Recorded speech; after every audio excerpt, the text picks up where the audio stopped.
Hey, do you know, in today's unboxing, we will open the Emotiva B1 bookshelf speakers. So let's have a look. It's good to have the guys from Emotiva New Zealand give us this so we can... It's actually the first time we've got Emotiva in New Zealand. There's been quite a bit of demand. Where is Emotiva from? They're from a US-based company, aren't they?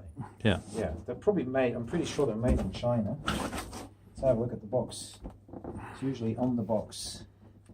Designed in the USA, manufactured in China. There you go. There's your answer. Okay. So this is the same company that makes the power amps, isn't it, for home theatre and the controllers. Yeah. Yeah, they're youngish, but they've been around for a while and they've got a good brand reputation. So in this manual bag, there's some pads as well to put underneath, some soft pads. So that's cool. So they've got cardboard boxes, but they've still got this unsustainable foamy thing. Fortunately, we see more and more of our suppliers go to cardboard for the whole package, which is better. It's great for the environment. This is nice. It's a very good sort of protection. It's not plastic. Looks like it's some recycled soft cloth kind of thing. And then in the rest of the box, we've got the usual moisture Silica gel. So get that out of the way. So here we go. No logo, no sign of any Emotiva on the front. There is on the back.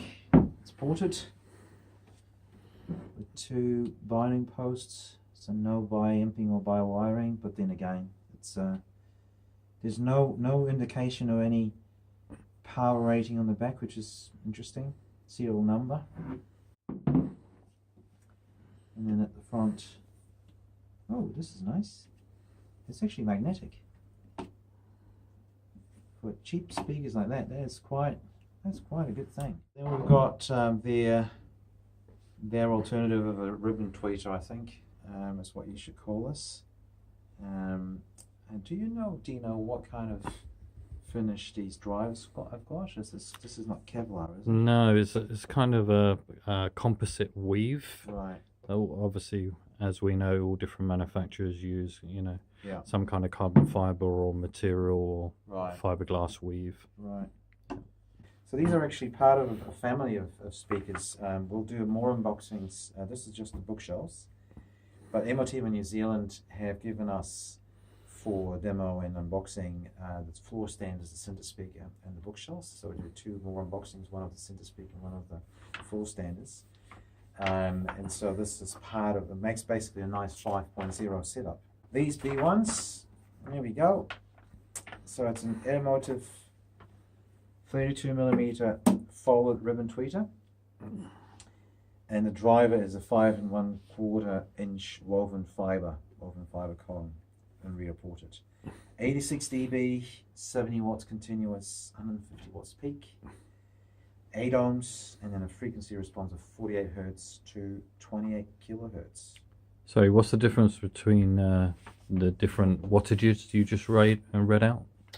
Oh, so the continuous and peak. Yeah. So basically, the impedance of a loudspeaker, which in this case is 8 ohms, is a nominal impedance. So the impedance of a loudspeaker goes up, comes down, and then goes back up. Actually, I should do like this. Goes up, comes down, and goes back up. Nominal impedance is sort of like at that first bottom, and so it's not an average, but it's a number, 8 ohms. That's impedance. And similarly, when you drive a speaker with power, you want to know how much power can it handle maximum. And so for this one, it's 150 watts. So don't put an amplifier on here that can give it 200 watts or you'll blow your speaker.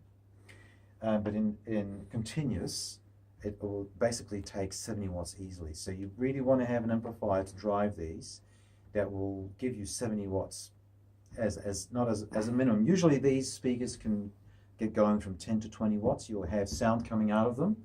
To have them comfortably, give you a really good sound, you really want to give them 70 watts continuous. Good to know. Which most AVRs these days, they've got like 60, 70 watts for the surround channels. You would be using this either as a desktop setup with a computer or as surround speakers in a 5-point.